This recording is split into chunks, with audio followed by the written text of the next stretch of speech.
welcome back to Dolce Hair Tresses. My name is Bree, and I'm going to be showing you guys how to thread an industrial sewing machine. We're going to jump right into it. Enjoy!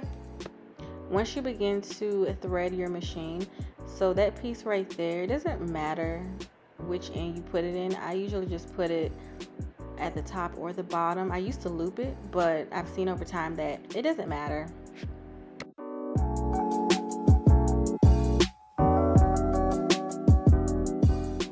This part does need to be precise and it needs to be threaded correctly because it can make or break how you sew. It can, if you don't do this correctly, it can cause the thread to break, it can cause the thread to jam or the needle to lock up. So you want to make sure that this part, the thread is not loose, it's not hanging off areas, everything needs to be precise.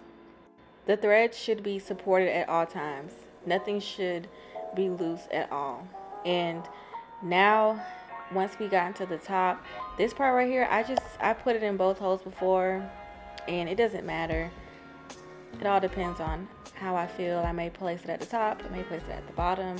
Now if you have made it here, congratulations. But if you need to go back and review how to do that part, please do, because the next part is important and this is what's going to actually get you started with your sewing.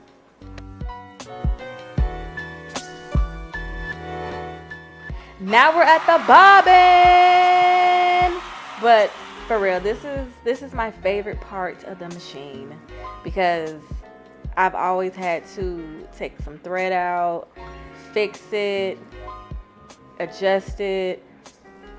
Biggest thing is always put the bobbin in the 9 shape, like a 9, and that's the best way to put it. But I'm going to show you how to actually pull the thread through.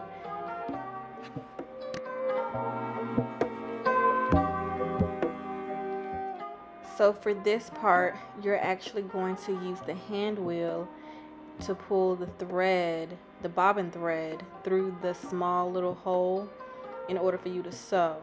So you're going to have to turn the hand wheel counterclockwise in order to grab that piece of thread to pull it through. And continue to hold the top piece of the thread. You want to hold on to that and you can feel it latch. You must see that loop. It needs to be a clean loop and you're going to literally pull it. That's all you need to do. Once you grab the loop and you see that loop, all you're going to do is take the top thread and pull it. Not hard, just pull it until you can feel it come through the hole.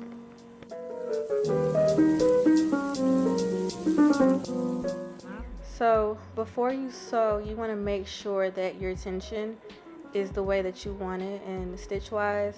So just grab you a piece of paper.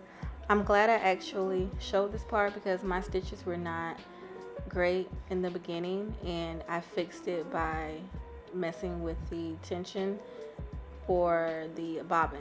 So as you can see, I'm going to adjust the tension to where it's going to fix that bird's nest.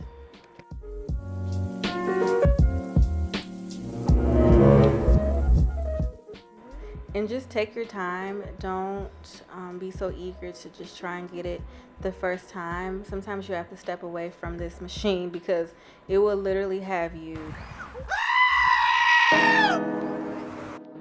crying, laughing, and screaming all at the same time because you want to produce wigs, you want to make your clothes or whatever you're trying to do with your machine.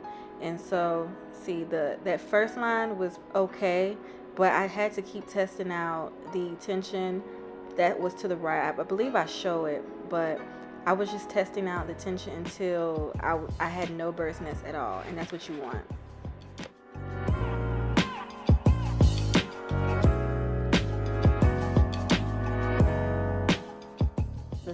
So it looks good at the top, but you see at the bottom it's just not tight enough.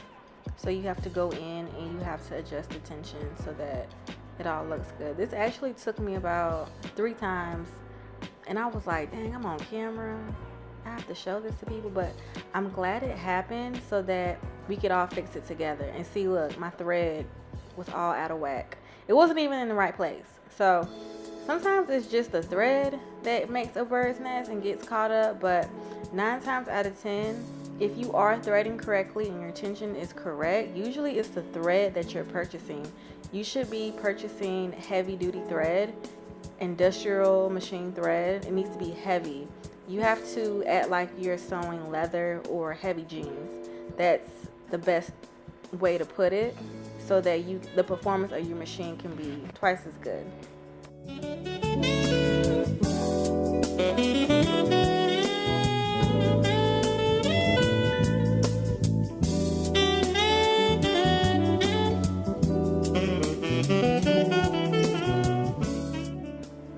And see how it looks so nice, but then you get something like this.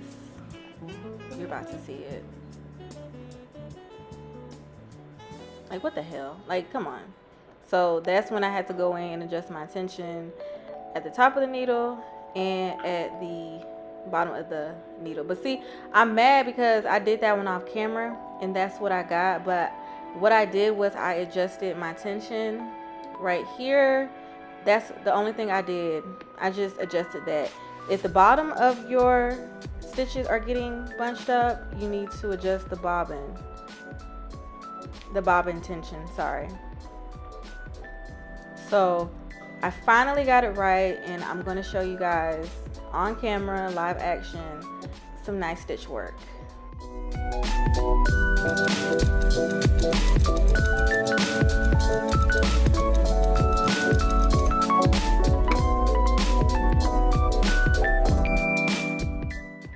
So this stitch is beautiful. I would definitely start making my wigs because the tensions are well in balance and I'm not getting a bird's nest. That's what we do not want that. So I would go ahead and start sewing my wigs.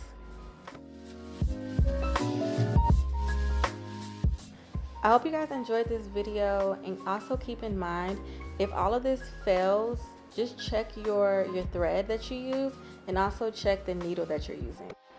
And if that fails, check and make sure that there is no thread or any hair that has gotten caught in the bobbin area, in the bobbin wheel. Just make sure all that is cleaned out and you can actually see what's going on. And I know this machine can be tricky. It's a love-hate relationship on my side. But if you guys have any questions, just let me know. And if you want me to do another video on the supplies that I use, like the needle and the type of thread that I use, just let me know, and I don't mind making a video for that. And thank you for watching, and I will see you in the next one.